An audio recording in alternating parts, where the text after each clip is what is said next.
over again, something begins to transform in the patterns of our being. It is like the story I tell when I was about to get married to my wife, Liana.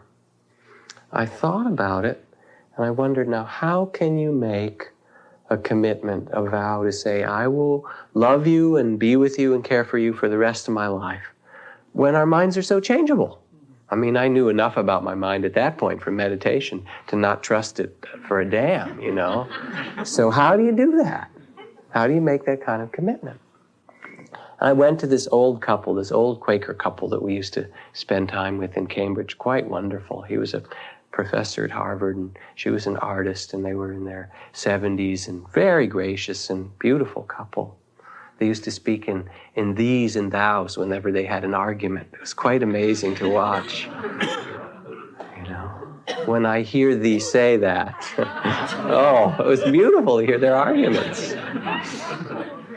I said, all right, how do you make a commitment for a relationship that you know will last that time? And he said, you don't. I said, well, what do you mean? He said, you don't make it once and for all for your life.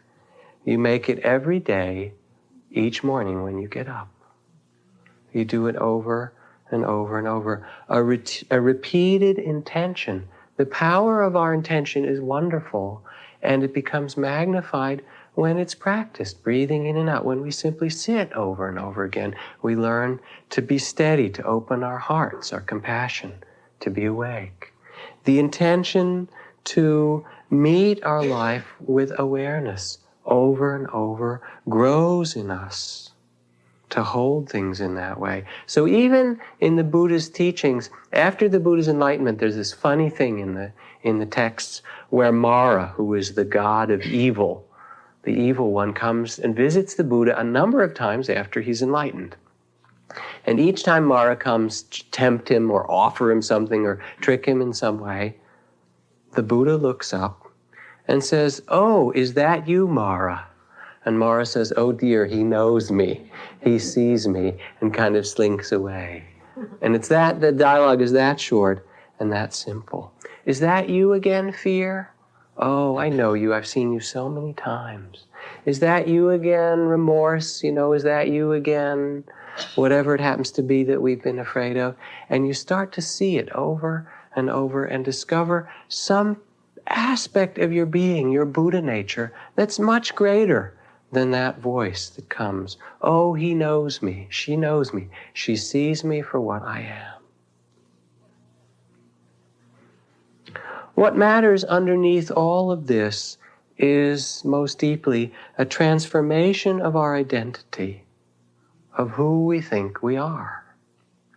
So when the Buddha awakened, there's this beautiful passage, not just for the Buddha, but for all these enlightenments. The scriptures are filled with this, the Buddhist texts.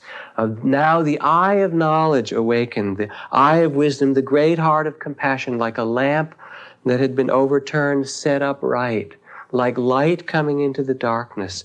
And 100,000 angels and beings awakened and rejoiced, and the trees rained down flowers, and all these kind of beautiful myths and metaphors that come in the moment when we remember who we are. Not just know it in some way or see it, but sense it with our whole being and body. When we go beyond the limited or small sense of ourself. So you look in Glamour magazine, since that's where we started, you know, and there are the articles about how to get along with your mom, or what to do in relation to your boyfriend, or sex life, you know, or school. And these are all the kinds of concerns, or how to get a good job, or how to look a certain way. But this set of teachings isn't how you look, or how to get along, or whatever. It's rather, who are you in the midst of all these things you can do to remember your own true nature? And Satori, stream entry, awakening, whatever you call that. There are all these wonderful words for kensho, for realization. Is that moment when we move from this sense of separateness, the body of fear, and open and say, yes, I am all of this and none of it. I am a stream connected with it all. And that fearlessness and compassion is realized, is sensed within us. And that is the real transformation. Not a change of some habit. Those can happen sometimes. But most deeply, a change in who we know ourselves to be. It's like the story of this mouse who was so frightened all the time, and he lived in the hut of this wizard or the magician. And he went to the wizard one day and he said, I'm so tired of being a mouse. I'm so frightened. Can't you help me? Won't you make me into something else? Please make me into a cat. So the wizard, all of the proper mantras and things, and the mouse turned into a cat. Was happy for a short while, some hours, until the cat ran into a dog. And the dog started to bark and chase it. And the cat became frightened and ran up a tree, and the dog barked a lot, and over the next days tormented the cat. And finally the cat no dog around, went into the hut of the magician and said, please, I'm frightened being a cat. It's too scary and difficult. Please, make me a dog. So the magician did the proper mantra and turned him into a dog. Barking, happy. Right? But then as soon as he barked, the people came and they beat him. Be quiet. They hit him with sticks. Didn't like that. Barked more, got beaten again. Very unhappy, frightened, didn't want to bark, didn't know what to do. Finally went back to the wizard, said, too small being a dog. Make me an elephant. No one will beat me then. Wizard said, you sure? I said, absolutely. So turned him into an elephant. There's this elephant, now wandering around near the village, taking his ease, eating. And what should come out from the village toward the elephant one morning but a mouse, at least in this story. And the elephant trumpet shrieks and runs away and goes back to the wizard and says, the magician said, I'm terrified of mice. And the magician said, no matter what I turn you into, it will not help you because you still have the heart of a mouse. Doesn't matter what form it is. If that's who you think you are, if you think you're a mouse, no matter what form you're in or what the circumstances are, that's how life will seem to you. But it's not your true nature. If you don't know it now, you'll know it when you die, but much better to learn it now. So my teacher in India, Nisargadatta, said, you know yourself only through your senses and ideas. You take yourself to be whatever they suggest. I'm this, I'm that, I'm happy, sad, I'm smart, I'm weak, I'm all the ideas we have. To myself, I am neither perceivable nor conceivable. There's nothing I can point to and say, this is what I am. You take yourself, you identify with everything so easily. For me, this is impossible. Wisdom sees that I am nothing. And being nothing, I am everything. That is all. There is, in moments, sitting still, walking in the mountains, the moments I spoke of, that possibility of remembering, of awakening to that which is timeless or deathless, in which we know that we are a part of a whole and yet not separate from it. And when we see this and sense this, then everything is a part of us. And it's unbearably beautiful and unbearably painful at the same time. It has the ocean of tears and joy completely intertwined. And from that place, there's this incredible love of the world that comes just for what it is. Rumi writes of it in this poem. He says, if anyone asks you how the perfect satisfaction of all our sexual wanting will look, lift your face and say, like this. When someone mentions the gracefulness of the night sky, climb up on the roof and dance and say, like this. If anyone wants to know what spirit is or God's fragrance means, lean your head toward him or her. Keep your face close, like this.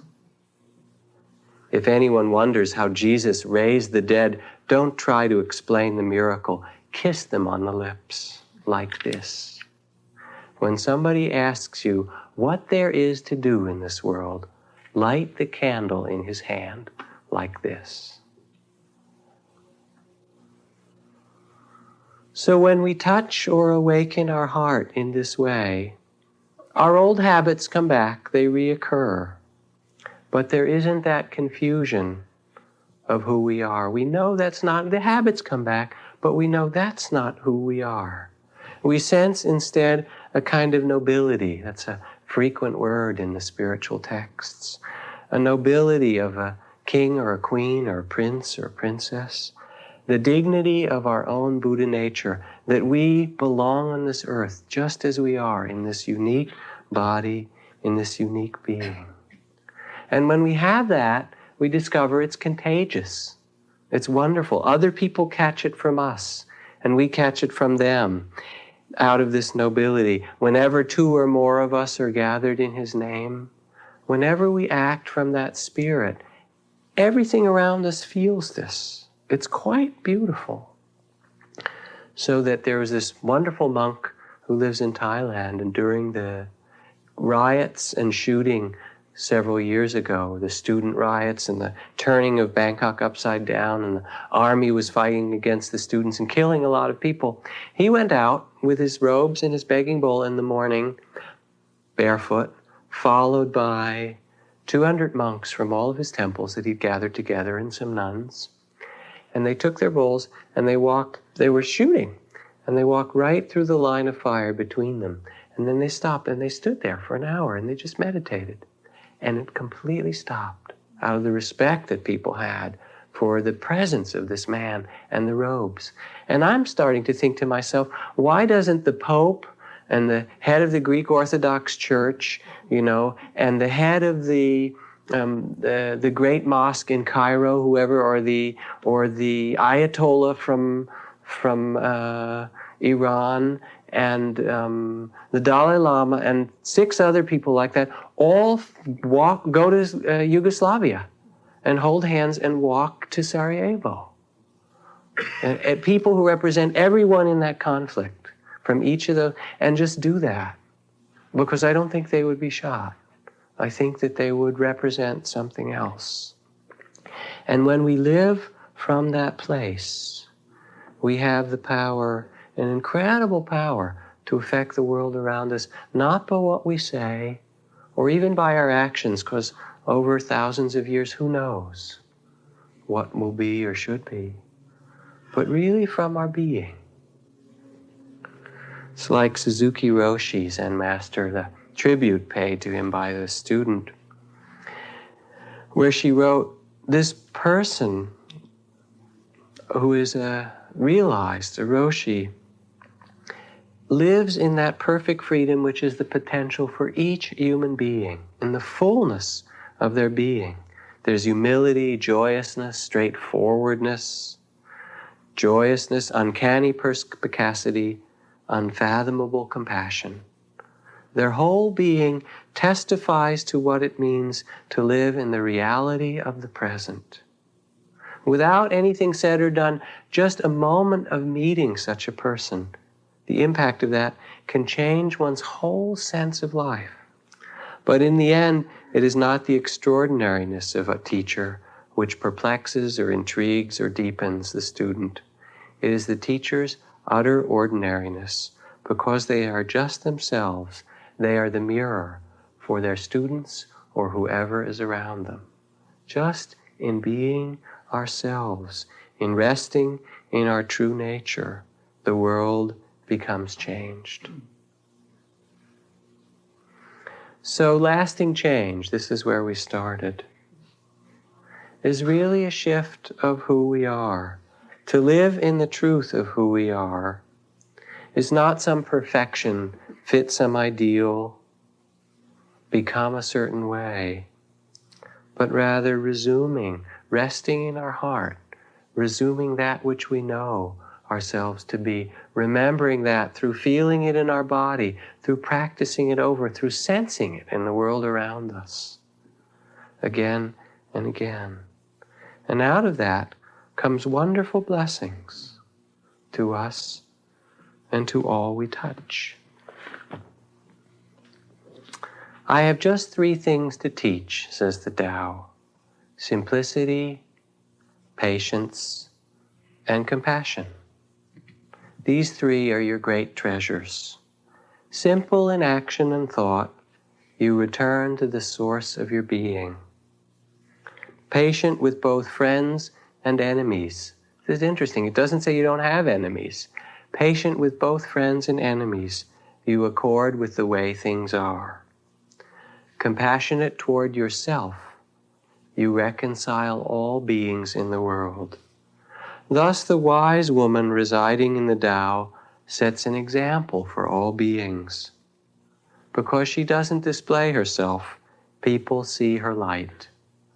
Because she has nothing to prove, people can trust her words. Because she doesn't know who she is, people recognize themselves in her. Because she has no goal in mind, everything she does succeeds. And so the last words of the Buddha to all those who were around him as he was dying were very simple words. He said, be a light, be a lamp, be yourself a light and illuminate the world.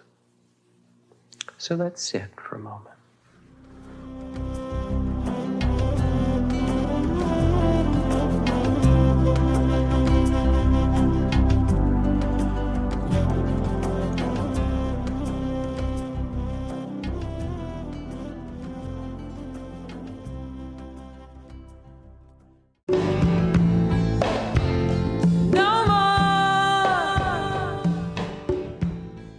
It felt like the people who were the abolitionists that stood side by side with Harriet, that supported the underground. Right. I would say they were, for their time, the most radical. What they had to face in order to do their work, helping others get free, was serious. Right. They were willing to die for this. And so for me, when I think of those early abolitionists, I think of just people who had this incredible courage, right? And they stood firm. I mean, they launched attack after attack after attack on the institution of slavery. Right. And you see remnants of that now, and it's evolving, right? And some people use that term, but others are not at all familiar with that terminology, or it may feel like a very old-fashioned word. Right. But I associate it almost with the bodhisattva archetypes. Yeah. And the bodhisattva is, the spiritual saint, is the saint in Buddhism, right? Yes. Who trains in this attitude, this belief that everyone needs to be free. And they take that personally, like they're getting free, right, as they're helping to get others free. The Spirit Underground podcast premieres on Monday, January 16th. Subscribe now to get the first 2 episodes with Dharma teachers Spring Washam and Lama Rod Owens when they drop on the 16th.